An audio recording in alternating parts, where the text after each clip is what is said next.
जय हिंद दोस्तों, मैं दिलीप कुमार। आज हम लोग पढ़ेंगे क्लास 10th के फिजिक्स का सेकेंड पार्ट, जिसका नाम है प्रकाश का अपवर्तन। हम लोग प्रकाश का परावर्तन फर्स्ट चैप्टर फर्स्ट पार्ट हम लोग पढ़ चुके हैं। तो आप लोग का अगर नहीं वीडियो देखे हैं तो उस वीडियो को देखें और उसके बाद इस वीडियो को और इस पार्ट को देखें। तो इस पार्ट को इसमें हमको पहले पढ़ना है प्रकाश का परावर्तन। यह पाठ हम लोग शुरू से पढ़ेंगे। प्रकाश का अपवर्तन हम लोग शुरू से पढ़े और वह पाठ को ख़त्म किया गया है, और सेकेंड पार्ट में हम लोग फिर से शुरू से पढ़ेंगे और इसको भी ख़त्म किया जाएगा। तो इसमें हम लोग पढ़ेंगे पहले प्रकाश का अपवर्तन। प्रकाश का अपवर्तन है क्या? तो इसको हमने लिखा है, जब प्रकाश के किरण एक माध्यम से दूसरे माध्यम में जाती है तो उसके दिशा में परिवर्तन होता है। अतः यही परिवर्तन प्रकाश का अपवर्तन। अतः इस परिवर्तन को प्रकाश का अपवर्तन कहते हैं। इसमें दिया गया है, जब प्रकाश की किरण एक माध्यम से दूसरे माध्यम में जाती है तो उसके दिशा में परिवर्तन होता है। कोई एक प्रकाश है जो एक माध्यम से एक जगह से दूसरे जगह पर जाता है, और वह एक जगह से दूसरे जगह पर जाने में उसके दिशा में परिवर्तन हो जाता है। तो इस प्रकार की घटना, चाहे ऐसी परिवर्तन को हम लोग प्रकाश का अपवर्तन कहते हैं। अतः यह पहला परिभाषा है। दूसरा परिभाषा में हम लोग अथवा दिए हैं और लिखे हैं। यह है दूसरा परिभाषा, जब प्रकाश की किरण विरल माध्यम से सघन माध्यम में प्रवेश करती है तो अभिलंब की ओर मुड़ जाती है, परंतु जब सघन माध्यम से विरल माध्यम में प्रवेश करती है तो अभिलंब से दूर हट जाती है। तो इस घटना को प्रकाश का अपवर्तन कहते हैं। इसमें इस परिभाषा में है, जब प्रकाश की किरण पहले तो विरल माध्यम में प्रवेश करती है और उसके बाद सरल माध्यम में प्रवेश करती है।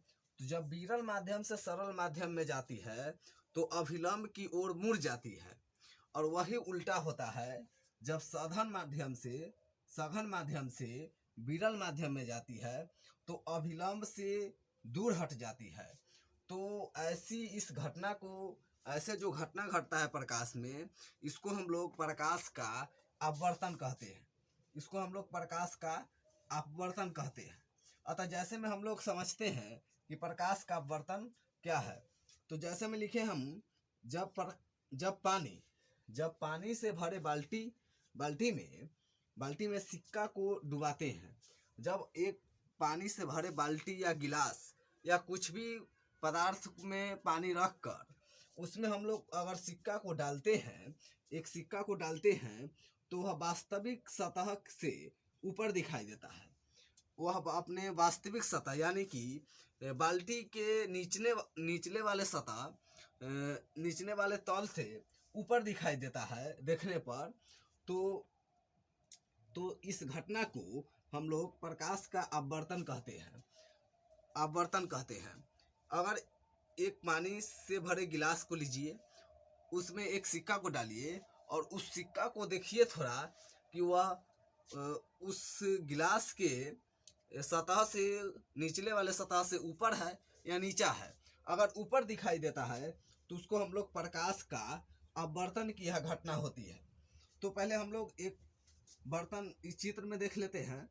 एक बर्तन बनाए हैं और उसमें यह पानी का डॉट डॉट डॉट दे दिए हैं, और उसमें एक सिक्का बनाते हैं जो निचले वाले सतह पर है। और मतलब यहाँ से अगर कोई आदमी उसको देखता है तो वह सिक्का यहाँ नहीं दिखकर यहाँ पर दिखता है। तो यहाँ से यहाँ पर ऊपर दिखाई देता है। तो इस ऊपर दिखाई देने की घटना को जो वास्तविक सतह से अगर ऊपर दिखाई दे रहा है, इसका यह नीचे वाले वास्तविक सतह है, निचले वाले सतह इसका वास्तविक है सिक्का का, अगर उसको देखते हैं हम लोग तो वह ऊपर दिखाई देता है। तो ऊपर दिखाई देने की ही इस घटना को हम लोग प्रकाश का अपवर्तन कहते हैं। उसके बाद है प्रकाश के अपवर्तन के नियम। उसके बाद है प्रकाश के अपवर्तन के नियम।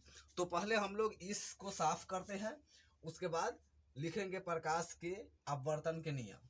पहले आप लोग इसको स्क्रीनशॉट ले लीजिए और वीडियो पर नए हैं तो वीडियो को लाइक कीजिए और कमेंट कीजिए ताकि हम ऐसे ही वीडियो आगे बनाते रहें। अब है प्रकाश के परावर्तन के नियम। तो प्रकाश के परावर्तन के दो नियम होते हैं। पहला है, जब प्रकाश की किरण एक माध्यम से दूसरे माध्यम में प्रवेश करती है तब आपतित किरण, अपवर्तित किरण तथा अपतन बिंदु पर डाला गया लंब तीनों एक ही तल में स्थित होता है। यह पहला नियम है इसका। और दूसरा नियम है, आपतन कोण की जाया तथा अपवर्तन कोण की जाया किन्हीं दो माध्यमों